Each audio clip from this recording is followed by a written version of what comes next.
Outline, a new open source VPN from Google. But is it any good? We're going to find out today on Hak5.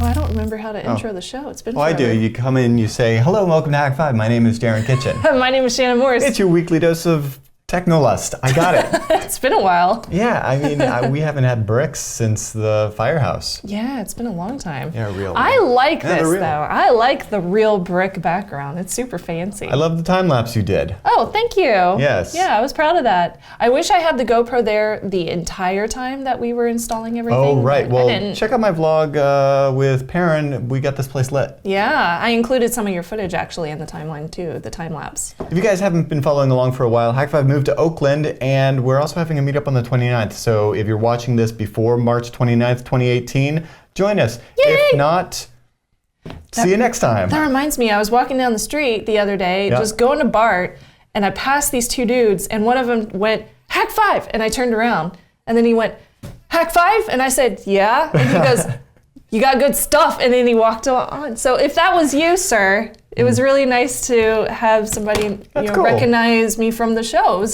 So totally weird and random, but I kind of it's out of context. It was awesome. When it's not totally at DEF CON. out of context. Yeah. You're like DEF CON. This makes sense. The elevator in your building, it doesn't. He was so nice though. He was just like, I like your stuff, and I was like, cool. That's awesome. I like hearing that. Hey, you know what we're doing today? Outline. We are putting some packets through some things. We are outlining Outline. So Outline makes it easy to set up a VPN to protect internet traffic from peering eyes. It was originally developed by Jigsaw, which was born out of Google's ideas.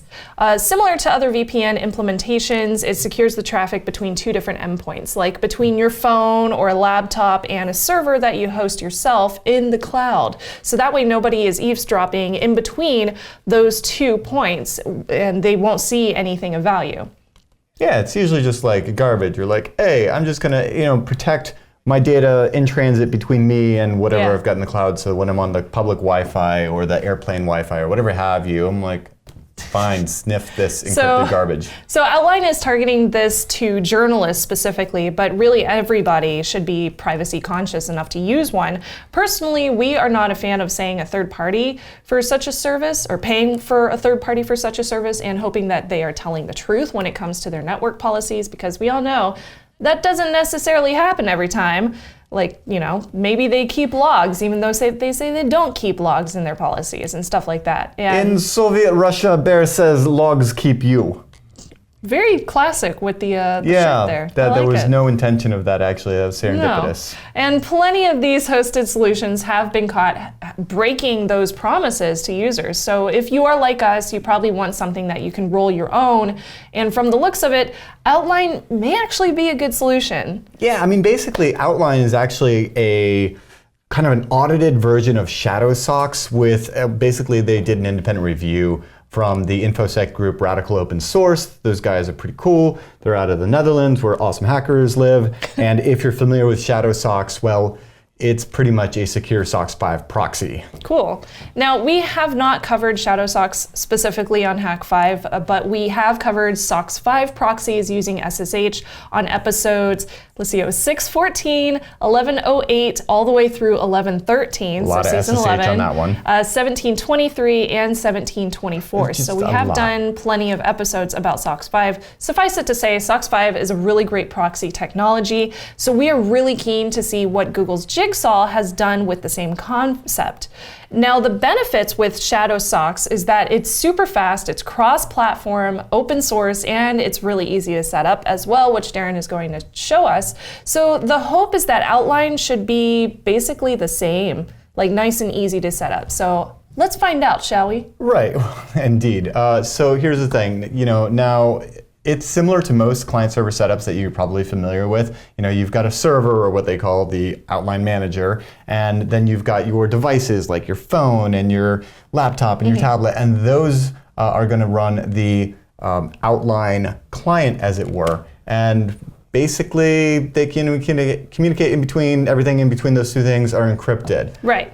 So it looks like the server itself, or the Outline Manager as they like to call it, is available for Windows and Linux, yay, and Mac OS is coming soon. So for all you Mac people out there, you are not alone. They are having you as well. The client, or just Outline, is available for Android, Windows, and Chrome OS, with iOS and Mac OS coming soon too. I feel like this is the first time ever that Mac OS and iOS weren't the first ones to get an app, and Android was. It feels like it's always like Windows and Mac. Thanks, Google. And then maybe down the line Linux. Like, don't get me started on Google Drive.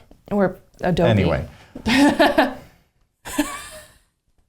I'm still sore. Me too. I'm ridiculously sore. Anyway, okay, so basically the one big selling point of Outline is that it's stupid simple to set up on your virtual private server. Mine, I love DigitalOcean. I've been using their droplets. I like the affordable pricing model there. This isn't an ad. I'm literally just a fan. The Outline folks seem to also be fans because they integrate well with that. They say they do, as well as Amazon EC2, Google Compute Engine, Linode, you know, all of the usual suspects. So here's the thing though, I did run into a little trouble downloading the image for Linux and then having read about how it's like supposed to work so well with DigitalOcean. I'm like, oh cool, I'm just gonna go ahead and wget this guy over on my DigitalOcean VPS and take a look here. I've actually got a server in the cloud right here. Okay. And I've gone ahead and downloaded my Outline manager, and it's a .app image, and I'm like, okay, you know, chmod that plus, you know, a+x, and then run Outline Manager, and I'm like, are you kidding me? I'm missing this X11 library. Oh. And here's the thing. This is an OpenVPN server. Why would I be using X11? I'm like, oh no. In fact, you may have even noticed that when I SSH'd in with that TAC capital X right here. And the reason for that is because I'm like, okay, well, if this has to run in a GUI, I guess I'll do some X11 port forwarding. And I tried it and not so much. So here's the trick. Basically, don't overthink it. Okay. Download it to your Linux box and literally double click it as you would any other app, like if it were a Windows app. It's got a GUI. And so the manager, you actually run not on the server itself, but on the Linux box that you're going to set up your server with. That's hilarious. I know, it's kind of breaking my human model, but I'm like, hey, okay, actually when I got over the stupid factor, it was easier. Yeah. Or at least I think. Now, I actually haven't run through the walkthrough, but I think we should, because what's going to be fun is we'll get a real first look at the kinds of mistakes that somebody like me that's thinking too old school is going to make. Let's do it live. All right, let's do it live. Okay, so here we go. Everything's going to fail. Exactly. So I get the Outline Manager open, and it's like, hey, choose your server, and we can do EC2 or Google Compute and stuff. But I actually already have a DigitalOcean account, so I'm going to say I got one of those. Sign me in.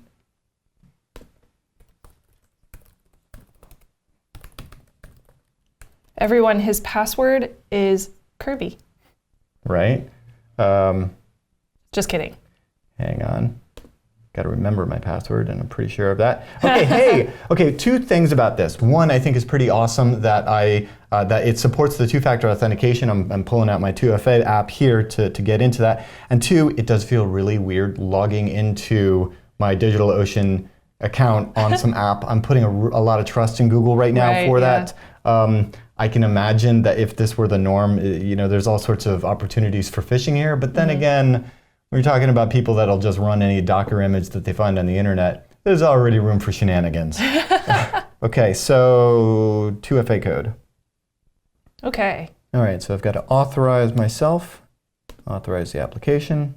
I'm a little disappointed. I thought that maybe I'd be able to like choose one of my existing servers, but it looks like I have to choose a new one here. I'm going to choose SFO. I guess I could, you know, go through London if I wanted to see the BBC iPlayer, but no, that should be fine. You don't want to? Well, it's got a pretty throbber. I can say that. But does it work? Oh wait, it's a throbber and the progress bar going across the top. How's that? Okay. Hooray, we have a server. Let's see. Next thing is to create some keys. Okay. Okay, it seems kind of like OpenVPN server where you when you create a profile. Okay. Not connected yet. Click here to install the client. Okay, got it.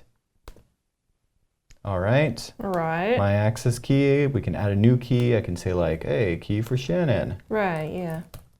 Okay, I've got Shannon's key, click share, and copy it to the clipboard. Okay, interesting. Hey, check this out. It actually puts it on this AWS instance. Oh. All right, I can also email it or do a chat. I'm just gonna copy it to the clipboard. Well, that's cool. And then I'll... so you can share that key with your friends if you need to. There's really not a whole lot available here in the Outline Manager. I mean, basically I can check out their terms and privacy and what data they collect, but otherwise, under the actual settings of my server, I can just name it, choose whether or not I want to share anonymous statistics, or destroy the server. So, not a whole lot. I'm imagining once you're connected, I'll see under data usage how much you're using. Wow, that was just stupid simple. That was it? Yeah, that's it. And so now I just need to send you the message over a secure medium. I mean, it runs into the same problem you have with everything else, which is key exchange. Okay. But thankfully, I can find your PGP key on Keybase, or I can use Signal to send it to you, or what have you. Whatever have you. Yeah. Okay, so you have already sent it to me, and I see this nice little web GUI on my computer. When I click that link and it pops up, it says, to access the open internet through this Outline server, follow these instructions. So if I want to connect with this device, which I do, I'll choose connect this device. Then I copy my access code, so copy that. And then install Outline for Windows. So this is going to be my client, right? Right. Okay. So we install it, and I'll just stick it in my desktop folder. Cool. And it looks like this is just a regular exe as well. Next, finish. Okay, cool. I'm kind of astounded. Yeah, me too. Google just made it really easy for everybody to get really secure. Well, you can see, like, with their marketing, they're basically aiming this at journalists. Yeah, which makes sense. Okay, access key, please confirm that you want to add this server. And that should be the same as what I got from your link, so add server. All right, so it says I'm currently disconnected, so I'm gonna hit connect, and let's see if it works. Hey, it says I'm connected. Okay, Verify your browser connection. Most browsers connect automatically with Outline, some do not. Got it, okay. And there you go. You've got the IP address. So that's the same as the server. That's the same as the server. Awesome, so it works. And it looks like under the options for the server, I can rename it if I want to. I can also forget it, which could be rather useful. And it seems like you can add multiple servers on the client side as well. So if I go up to this little plus sign, I can add additional access keys if I have other ones for maybe other outlets if I was a journalist. And on the menu side, we have submitting feedback, about, and help. So nothing really exciting there. Basically, it's just an access for your server. And that's about it. So it looks so easy. Well, wow. Yeah, and when I log into my DigitalOcean dashboard here, I just see another droplet called Outline Server San Francisco, or whatever I wanted it to be. Cool. Which is going to now cost me another $5 a month. Hey, that's okay. Or you can host it somewhere else. We do it for the segment. Yeah. Yeah, we do it live. Okay, that was uncannily easy. Yeah, it was. Yeah. Okay, so what actually happens when it installs this is it grabs the latest version from a repository, it's a Docker instance, and then it actually installs Watchtower, which is a tool that makes sure that that Docker instance is always up to date and it restarts it. I think it says it does it hourly. So that's cool because now when there's a new update, it's automatically updated. And then finally, a management web server is also there. It's spun up on a random port at a random path with a self-signed SSL certificate. So quite useful, I would say, quite useful. I'm really curious to even SSH into this server now and start poking around and seeing like what the infrastructure looks like and where it is. But I mean, given the fact that it's stupid simple to use and anyone can use it, I'd say it's a win for a certain subset of the audience. I think it might be. Yeah, the pros seem to be that it's really free, it's really fast, it's really free. It's really free, not just that regular free. No, well, it is really free. And it's open really source. Easy. Yeah, that's true. And it's also audited by an independent third party with a really big name backing it. which is Google. And on a technical standpoint, it seems pretty well put together too. There's things like DNS that are forced through the tunnel, so it's less likely that your true IP address will leak, which is great. DNS leakage is an issue. They actually use OpenDNS as opposed to Google's own DNS 8.8.8.8. And I kind of prefer that. Kind of cool. Yeah, it's very cool. The one major caveat, I would say, brings us to the cons. You want to tell them about that? Yeah, so with the Windows client, UDP packets do not go through it. TCP goes through the tunnel, and even DNS goes through the tunnels, but UDP, that's a huge con, as well as the fact that there's no iOS or Mac clients right now. Okay. So I'm sure there are many journalists who are like so excited to talk to their sources in a secure fashion in the day and age of all of the leaks. And they're like, but I have an iPhone. Oh well. Nah, well, there's still Signal. Get an Android. Hey, what are your thoughts? You can always email feedback@hak5.org or comment below. Yep. And check out hackshop.com, our very own Hak5 gear. For instance, we have a packet squirrel that has a ShadowSox client built in, and that's compatible with Outline. So when I saw that, I was like, ooh, this is going to be good. Yeah. And then it also do OpenVPN and SSH if you're looking for like a stupid, simple, physical proxy gateway device. And as always, you can also check out all of our past episodes at youtube.com/hak5 and hak5.org. We are so happy to announce that we hit 400,000 subscribers on YouTube, which is amazing. We actually hit that during your birthday party, which was so random and kind of ironic and very, very cool. So thank you everybody for subscribing. And I believe this episode comes out right before we are having a party down here in Oakland. Yes, so hak5.org/Oakland, if it is before the 29th of March and you would like to come down and play a little game called Capture the Cocktail. I'm going to leave it at that. We'll talk about more of that later. With all of that said, it's so nice to be in a studio again. I know. It's so nice to have bricks again. I'm totally so nice like, to see your happy, shiny faces. I'm off my usual like banter ways with you because we haven't done a show together in so long, but... This is the dry run, but we're deciding to just use it anyway. We're just going to use it. Yeah, with that, I'm Darren Kitchen. I'm Shannon Morse. Trust your technolust. Domain.com has all your website needs, from .com and .net domains to intuitive website builders, so you can take that first step in creating your online identity. Let me tell you, there's no domain extension like a .com or a .net, or if you want to brand yourself, Domain.com has over 300 domain extensions like .club and .space. These guys are huge fans of Hak5. They're affordable, reliable. We've been using them for years. They've got all the tools you need to share your ideas with the world. And because they're such big fans, they are hooking you up with 15% off their already affordable prices. So get domain names and web hosting and email, and just be sure to use that coupon code HAK5. So when you think domain names, think domain.com. Yeah, I'd say just use the dry run. Whatever. Yeah, just use the dry run. Yeah, this is us being our own goofy selves. Yep, that's true. Goofy. All right. Goofy, non-sugar caffeinated selves. You want to go get some sugar caffeine? Let's go do that. I feel like I really want a frappuccino. This is water. Yeah, you need a frappuccino. No. Yeah. No. Hackers need frappuccinos. And Mountain Dew. Okay. You know who needs Mountain Dew is actually Code Monkey. This is totally